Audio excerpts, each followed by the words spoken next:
You're still seeking validation from people who weaponize your need for approval. Every time you check their reaction, you hand them leverage. Every time you explain yourself, you're negotiating from weakness. And they know it. They feel it. They exploit it. You think connection is strength. You've been programmed to believe that caring what others think makes you empathetic, considerate, human. But Machiavelli understood what you're only beginning to suspect. Emotional dependency is a leash. Right now, someone in your life controls your mood without lifting a finger. They withhold approval and watch you scramble. They criticize and you internalize.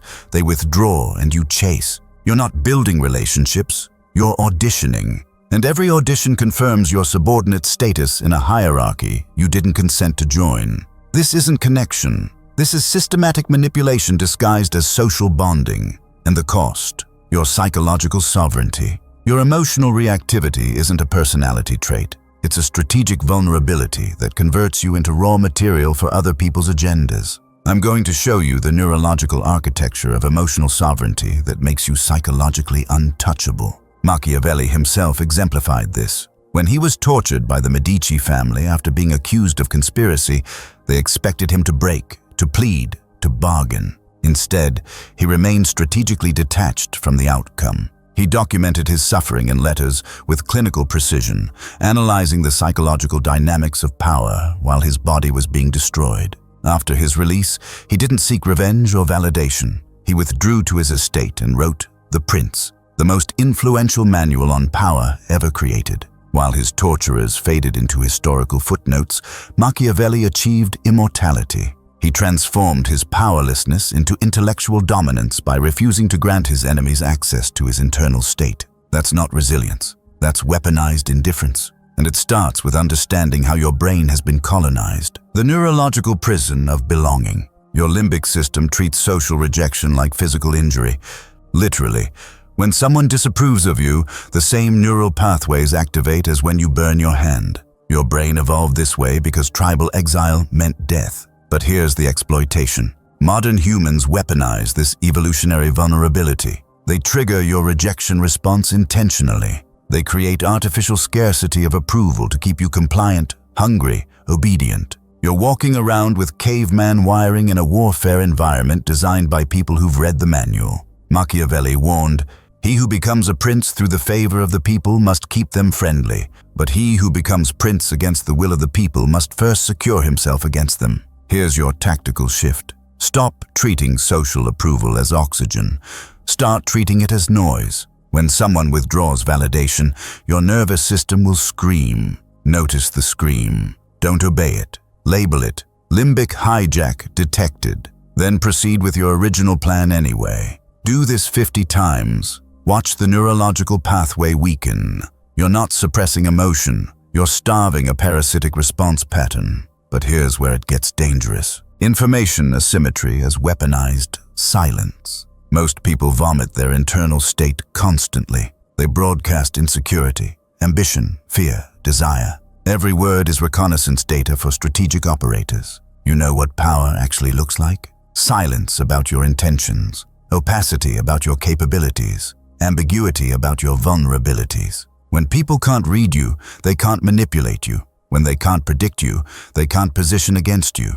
Think about it. Who controls the negotiation? The person who shows desperation or the person who can walk away without explanation? Machiavelli observed, "Everyone sees what you appear to be. Few experience what you really are." Here's the protocol. Stop explaining your decisions. Stop defending your choices.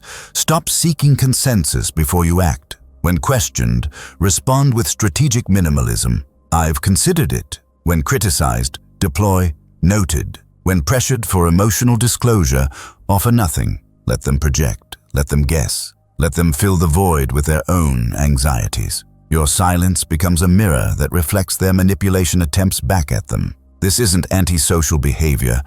It's information warfare. This is where most people break. The Shadow King Protocol. You have parts of yourself you've exiled. Rage, selfishness, cruelty, indifference. You were taught these traits make you unlovable, so you buried them. But psychological suppression doesn't eliminate. It displaces. Those shadow aspects leak out as passive aggression, self-sabotage, sudden explosions. Meanwhile, sophisticated operators integrate their shadow. They access ruthlessness when necessary. They deploy calculated coldness strategically. They don't apologize for their nature. They weaponize it. Ask yourself this question: what would you do if you weren't afraid of being judged? Machiavelli stated clearly, "It is better to be feared than loved if you cannot be both." Here's your integration process. Identify one dark trait you've suppressed. Write it down. Now ask, when has denying this trait made me exploitable? When has someone used my forced niceness against me? Next step, practice controlled deployment. Set a boundary without softening it. Say no without explanation. Express anger proportionally without apologizing afterward. You're not becoming cruel, you're reclaiming range. Full emotional spectrum equals tactical flexibility. The real power move? Listen carefully. Strategic isolation versus pathological withdrawal. There's a difference between being alone and being lonely. Lonely people need others. Alone people choose selectively. Strategic isolation means removing access from individuals who extract value without reciprocating. It means creating psychological space where external noise can't penetrate. It means building an internal fortress that doesn't require external validation to maintain structural integrity. Pathological withdrawal is fear-based retreat. Strategic isolation is position-based optimization. Machiavelli understood, the first method for estimating the intelligence of a ruler is to look at the men he has around him. Audit your circle. Who drains you? Who demands emotional labor without providing value? Who triggers your validation seeking? Remove them. Not with drama, not with explanation, just reduce contact systematically. Watch what happens. Your nervous system will initially panic. Remember, tribal exile equals death to your primitive brain. Push through. After 30 days of reduced contact, assess. Are you weaker or stronger? Most people discover they've been carrying dead weight disguised as friendship. What nobody tells you about this. Internal validation systems. External validation is rented. It expires constantly. You perform, you receive approval, you feel good for 6 hours, then you need another hit. It's the neurological structure of addiction. You're dopamine dependent on reactions from people who don't even know themselves. Meanwhile, internal validation is owned. It's self-generated. It doesn't require an audience. Count to 3. Watch what happens when you sit in silence without seeking digital feedback. Machiavelli wrote, "Men judge generally more by the eye than by the hand, for everyone can see and few can feel." Build this system. Daily practice.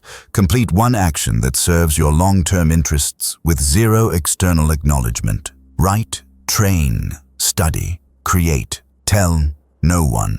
Seek no feedback. Let the completion itself be the reward. After 90 days, you'll notice something shifted. The compulsion to broadcast achievement weakens. The need for commentary decreases. You start operating from internal metrics rather than social scorekeeping. This is how you become ungovernable. Here's the part that separates amateurs from operators. Selective attachment as precision instrument. Detachment doesn't mean caring about nothing. It means caring about nothing that weakens you. There's a massive difference. Indiscriminate attachment makes you exploitable. Strategic attachment makes you powerful. You choose what matters. You protect those investments ruthlessly. Everything else? Irrelevant. Think like a surgeon. Precision matters. Cutting away disease isn't cruelty, it's medicine. Machiavelli advised, never attempt to win by force what can be won by deception. Here's your calibration.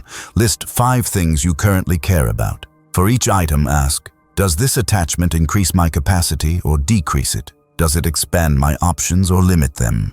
Does it strengthen my position or create dependency? Be surgical.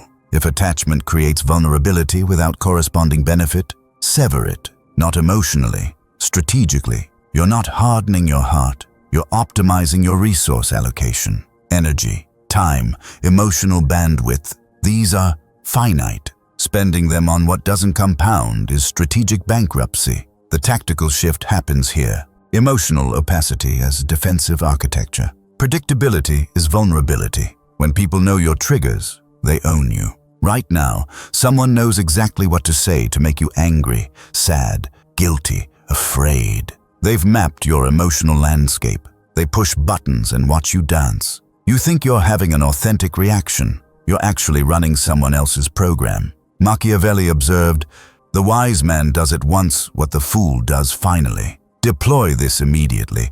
When someone attempts emotional manipulation, show nothing. They insult you, neutral face. They guilt you, unchanged expression. They threaten, calm response. Break their feedback loop. They're expecting a specific reaction that confirms their power over you. When you don't provide it, they malfunction. They escalate, trying to find the button that still works. Stay flat. Eventually, they'll exhaust themselves against your opacity. This isn't emotional suppression. It's refusing to participate in a rigged game. Stay with me because this changes everything. You came here because you're tired of being readable, tired of being manipulated, tired of watching sophisticated operators move through the world with ease while you're stuck in emotional reactivity. I've shown you the architecture. Neurological reprogramming, information asymmetry, shadow integration, strategic isolation, internal validation, selective attachment, and emotional opacity. These aren't personality traits. They're tactical systems. Here's what happens if you ignore this. You'll keep seeking approval from people who withhold it strategically. You'll keep explaining yourself to individuals who interpret transparency as weakness. You'll keep caring about reactions from an audience that forgets you exist the moment you leave the room. And in 10 years, you'll be exactly where you are now, except more bitter, more exhausted, more convinced the game is rigged. But here's what happens when you implement. You become unreadable. When you're unreadable, you're unmanipulatable. When you're unmanipulatable, you're ungovernable. When you're ungovernable, you're free. Not free from society, free within it. Operating by your own internal metrics, immune to social pressure, psychologically sovereign. This isn't for everyone. Most people will reject this because it requires confronting uncomfortable truths about human nature. They'll call it cold, antisocial, Machiavellian, good. Let them stay warm, social, and exploitable. You're playing a different game now. If this resonated, subscribe. You're clearly ready for content that doesn't apologize for reality. And here's your engagement mechanism. In the comments below, write sovereign mind if you're committing to 90 days of internal validation practice. Let's see who's actually ready to do the work versus who just likes the idea of being powerful. The mind they cannot control? That's you. 30 days from now,